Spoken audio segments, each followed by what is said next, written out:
Serang mengatakan, lah kiai juga manusia biasa, pajak kayak kita-kita, kadang-kadang demikian. Jasmani boleh sama, tetapi pemikiran pasti berbeda. Melihat alam semesta ini, yang punya ilmu berpikir betapa maha kuasanya Allah, tapi yang tidak punya ilmu takkan pernah peduli dengan apa yang Allah berikan. Contoh yang gampang, yang mudah. Ada orang pintar punya ilmu, ngobrol dengan yang bodoh, pasti beda pemikiran. Kata yang pintar ngomong begini, Allah maha kuasa, bikin siang bikin malam, malam ada bulan, siang ada matahari. Yang bodoh pasti nyaut, ngapain mikirin matahari, sembarang pengen sampai kiamat berpokok. Dari dulu juga pasti ada matahari, siang matahari, malam bulan purnama, bulan.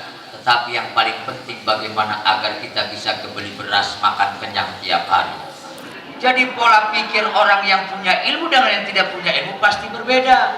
Termasuk wasiat amanat buat anak-anak santriwan santriwati. Ada kalimat indah dari seorang ulama, man toba nafsuhu zada aqluhu, wa man zada aqluhu zada ilmuhu, wa man zada ilmuhu zada rizquhu. Barang siapa yang wangi tubuhnya, maka akalnya akan bertambah. Barang siapa yang akalnya bertambah, maka ilmunya akan bertambah. Semakin bertambah ilmunya, maka akan tambah pula rizkinya. Toba di sini, wangi di sini dua perkara macam. Yang pertama, memang betul tubuhnya wangi. Yang kedua, akhlaknya yang baik. Jangankan duduk branding bareng, diangkot saja. Kalau kita duduk bareng branding dengan orang yang aromanya kurang sedap, duduk nggak bakal betah. Pingin cepet-cepet turun. Orang yang nggak punya akhlak sekalipun ketika berdiri duduk bareng dengan kita, kita tak akan pernah nyaman dengan orang yang tidak punya akhlak yang mulia. Maka ini Bapak yang sangat saya muliakan, khususnya santriwan santriwati, ketika bertambah ilmunya, insya Allah bertambah rizkinya. Semakin masuk, tadi saya melihat bangunan yang luar biasa. Kalau bikin sebuah bangunan, pasti yang buat ada dua kelompok. Satu petukang, yang dua kuli tukang aduk. Kerjanya lebih berat tukang aduk. Petukang enteng gampang, gaji besar. Tukang aduk capek luar biasa, nggak mungkin hasilnya sama dengan petukang. Berarti ini sebuah contoh buat kita juga. Semakin tambah ilmunya, insya Allah tambah rizkinya. Ada orang yang tanda tangan sekali 2 miliar. Kemarin paman Raja Salman datang ke sini, kasih uang 300 triliun, cuma tanda tangan triliunan. Model kita tanda tangan sing esok tekan sore, ikut paling aqua segelas. Berarti kan jelas ada perbedaan. Nah makanya bapak-bapak ibu yang sangat saya muliakan, berbanggalah punya putra putri yang luar biasa. Mudah-mudahan ilmunya insya Allah ke depan diberikan manfaat oleh Allah Subhanahu wa Ta'ala. Yang selanjutnya bapak-bapak ibu yang sangat saya muliakan, di samping jangan terlalu mencintai dunia, juga jangan terlalu menyakiti sesama manusia. Insya Allah apa yang kita dapatkan senantiasa mendapatkan ridho dari Allah Subhanahu wa Ta'ala. Hadirin jamaah yang dimuliakan oleh Allah Subhanahu wa Ta'ala, pada hari ini merupakan sebuah anugerah bisa duduk bersama, juga rasa tersanjung bagi pribadi saya, karena memang mohon maaf saya ada di atas berdiri, bapak ibu di bawah. Bukan suul adab, tetapi memang situasi dan kondisi yang mengharuskan demikian. Oleh karena itu anak-anakku santriwan santriwati, sama memang mohon maaf kalau bicara pendidikan luar biasa. Indonesia ini menang kuantitas tapi kurang dari kualitas. Tapi ketika melihat ini luar biasa, santri-santri bisa baca kitab, lomba qiraatul kutub, hafalan dan sebagainya, ini saya yakin kiamat insya Allah masih jauh. Amin. Yang aminnya kenceng golongan yang berdosa. Mohon maaf. Bapak-bapak, ibu hadirin, santriwan santriwati rahimakumullah. Karena memang mohon maaf, Jendang, Yanis mohon maaf, di Provinsi Banten ini pesantren jumlahnya 4.250. Yang salafiyah murni itu cuma 4.000. Yang sisanya 250 lebih itu merupakan kolaborasi. Kemudian yang selanjutnya 2010 saya survei seprovinsi Banten, pesantren 4.250, tetapi ketika 2012-2013 saya muter lagi kan, itu jumlahnya berkurang menjadi 2.250. Yang 2.000 bangkrut, yang 2.000 tutup buku, pondoknya masih ada, kiainya masih ada, santrinya tidak ada, bahkan alih fungsi. Ini sebuah keprihatinan buat kita juga. Ke depan mohon maaf, ada sering saya sampaikan, kalau orang tanam padi, rumput pasti tumbuh.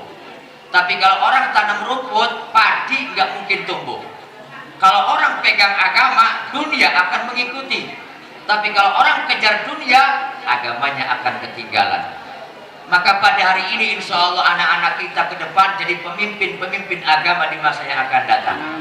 Dan mudah-mudahan ketika pulang di masyarakat mampu bermanfaat. Amin. Karena Allah tidak melihat orang yang ilmunya banyak, tetapi Allah akan menilai orang yang bodoh pengen punya ilmu. Sepintar apapun seseorang, bila perlu kitabnya satu kamar penuh, tapi tidak diamalkan, tidak dimanfaatkan, itu tidak dicintai oleh Allah. Tetapi yang lebih penting adalah bagaimana kita yang bodoh tidak punya ilmu, tapi ingin mendapatkan ilmu, itu yang akan lebih mulia di hadapan Allah Subhanahu wa Ta'ala. Saya punya seorang paman, Kang. Dia punya pesantren, kemudian wafat, meninggal dunia. Anaknya masih kecil-kecil, yang paling besar umur 13 tahun. Bingung, santrinya banyak, ayahnya meninggal dunia, sementara penggantinya masih umur 13 tahun. Datang ke rumah, Kang, gimana saya, Kang?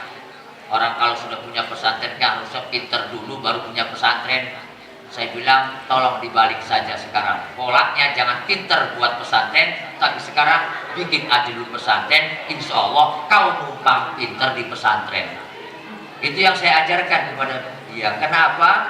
Kesungguhan yang tinggi akan datang mencapai apa yang dicita-citakan. Oleh karena itu, pada hari ini insya Allah, walaupun saya sepintas, mohon maaf, agak telat juga. Manusia kan punya keinginan, Allah juga yang punya kehendak. Saya ngebut tadi cuma kebetulan di jalan tol mogok juga, sendirian tanpa supir, sejam 2 jam telepon hampir tidak datang. Kebetulan bengkel ada, datang, alhamdulillah. Itu orang hidup itu demikian. Oleh karena itu bapak-bapak, ibu yang sangat saya muliakan, mudah-mudahan anak-anak kita ke depan tidak akan menemukan uzur, halangan, rintangan apapun. Amin. Sehingga mampu memanfaatkan ilmu yang diperoleh di pondok pesantren ini. Karakter anak santri sudah biasa. Karakter anak santri sudah biasa, macam-macam. Karena saya pun mengalami juga, kebetulan punya santri, macam-macam. Ada yang doyan makan doang, lalu tidurnya banyak, belajar jarang, kadang-kadang sebatul pelit. Dapat kiriman dari orang tua, kadang-kadang ya Allah ya Rabb, masukin lemari, temen gak pernah dibagi. Kalau bilang temen yang dapat, dia paling duluan ngambil. Itu sudah biasa. Karakter, makanya tradisi budaya pesantren di Provinsi Banten mudah-mudahan masih ada sampai sekarang.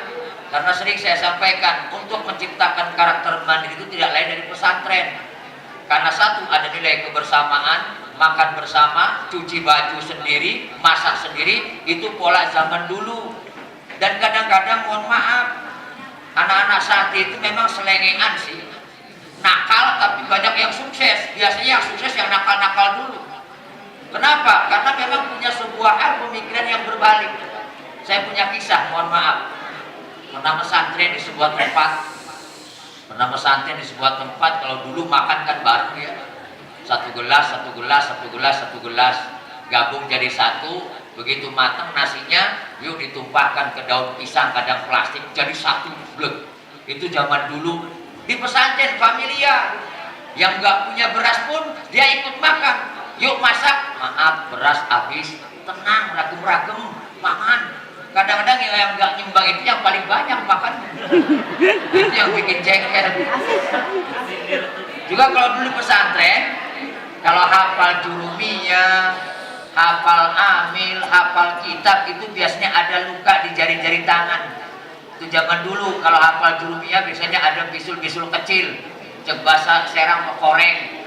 Tapi ketika makan bareng gak ada yang jijik. Temen bisik-bisik, wih gorengan, nanahan. Yang sebelah bilang, kayaknya vitamin. Ini gak ada.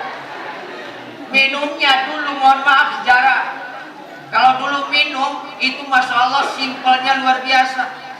Bekas masak, pancinya masih ada, nggak dimasak lagi, air sumur diambil, tumpahin anget-anget kuku. Kalau dari sisi kesehatan, racun kuman nggak mati, tapi ternyata gemuk-gemuk santri.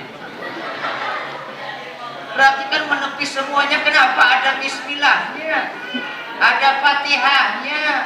Nah ini makanya Bapak Ibu yang sangat saya muliakan, anak-anakku sekalian, santriwan santriwati, keberhasilan seseorang di masyarakat nanti kelihatan sejak waktu di pesantrennya.